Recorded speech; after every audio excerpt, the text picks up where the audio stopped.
How to access apps on your lock screen without unlocking your Samsung. Did you know you can launch almost any app directly from your Samsung lock screen without hunting through your home screen? By default, Samsung only gives you 2 shortcuts, but I'm going to show you how to unlock up to 6. First, go back to your home screen and we go into your app screen. In here, launch Play Store, then tap on the search button. From here, look for an app called Good Lock. Then install it. Now I have already installed it, so I can tap on open. Once you open, you go back to the main screen here, tap on plugins, and look for a module called Lockstar. Tap on the download button to download it. Sorry, I've downloaded the wrong one. Here is the Lockstar, so you want to download the Lockstar and wait for it to finish.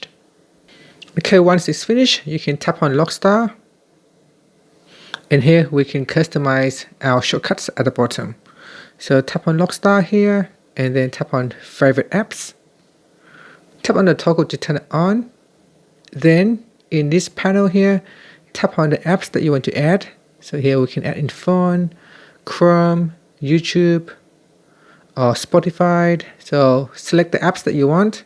Any apps that you don't want, you can tap on the remove button and replace it with a different app.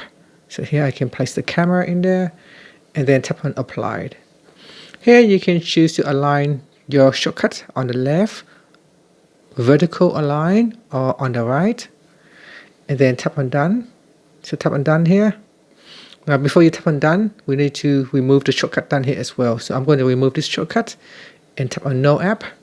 Then tap on the right shortcut and choose no app as well.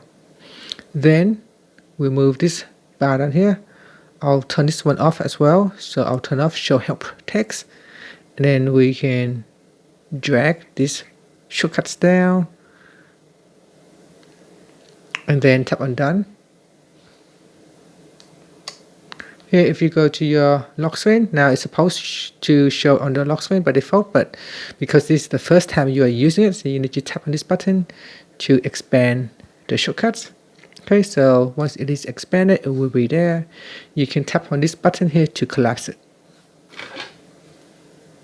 Now, keep in mind for utility apps like flashlight or camera, often you would not need to enter in the passcode or password or fingerprint, but for apps like, so for this particular app here, it also asks me to put in the passcode. For any apps that require access personal information or a specific profile, you need to enter in the PIN or passcode or fingerprint. So even for YouTube or gallery, you often would need to put in your passcode before you can use it. And that's it. Thank you for watching this video.